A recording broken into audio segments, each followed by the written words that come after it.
Happy Friday, everybody. It has been such a good week. It is gorgeous outside here too. But we're also gonna have a super awesome day. So we have two cases today.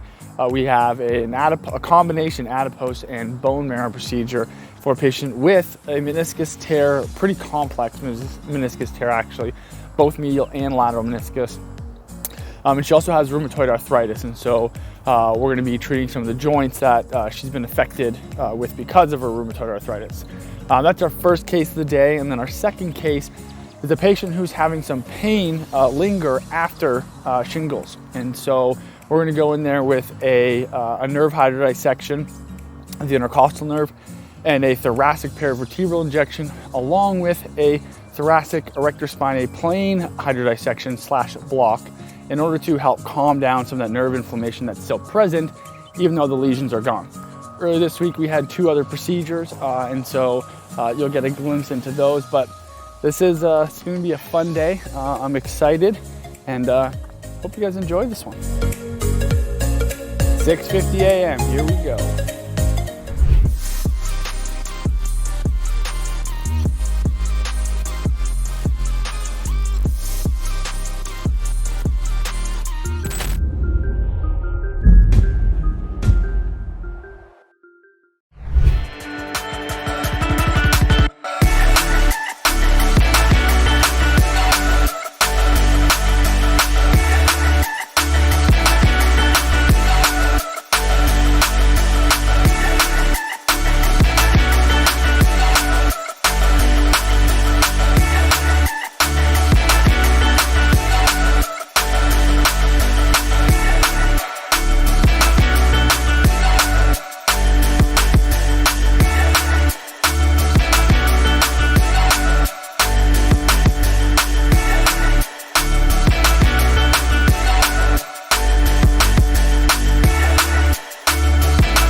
All right, everybody, so it is currently end of day Thursday.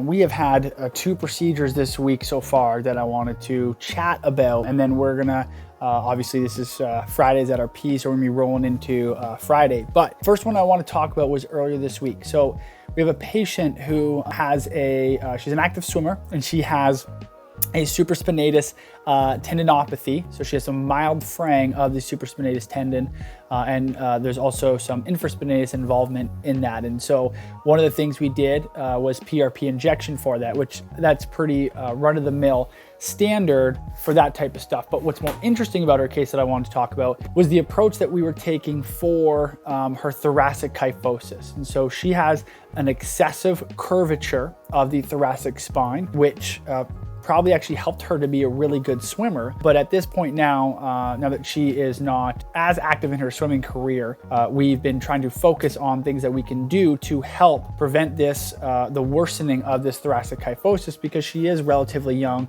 and we don't want this to progress. The approach that we took is not just a standard, okay, let's inject the posterior aspect of the thoracic spine, so the ligaments that help to support the shape, the architecture of the thoracic spine. We actually incorporated something that we do quite a bit here, which is incorporated in different myofascial tracts, or myofascial meridians, as Tom Myers calls them, in our thought process on how can we create a more longer lasting impact and change with this patient. And so first things first, obviously the patient is in physical therapy and is doing the structural work in that sense, the muscular work to try and help improve the thoracic kyphosis. But on my side, my approach, what we did is we did a combination of two things.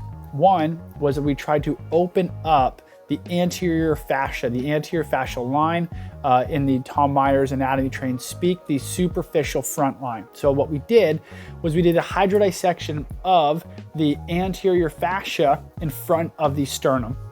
We do it just off the midline because I personally don't want to hydrodissect the fascia at midline, because I believe that a little bit of that tacking down is important. But we basically did what's called a sternocondral fascial plane hydrodissection.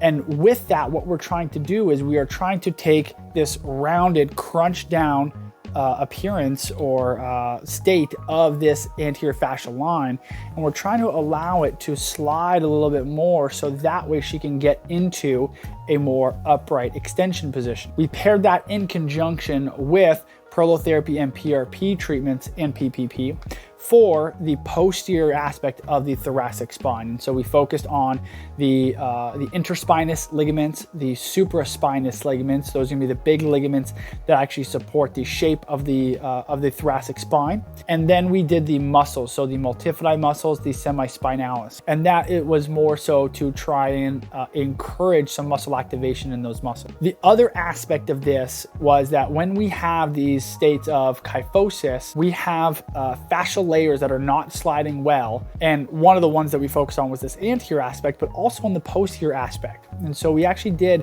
a fascial plane hydrodissection between the traps and the rhomboids, and then between the rhomboids and the erector spinae muscle group, in order to try and help that sliding action of these layers on each other. If you buy into, or you're aware of the idea of the fascia being the fascia can have issues in its sliding ability when we have a reduction in the motion in a particular area, then it makes sense that we are trying to allow these fascial layers to slide back and forth a little bit more, so that way the patient can muscularly retract the scapula as opposed to being locked in a more protracted position. So that was our case from earlier this week, Monday, I believe, Monday.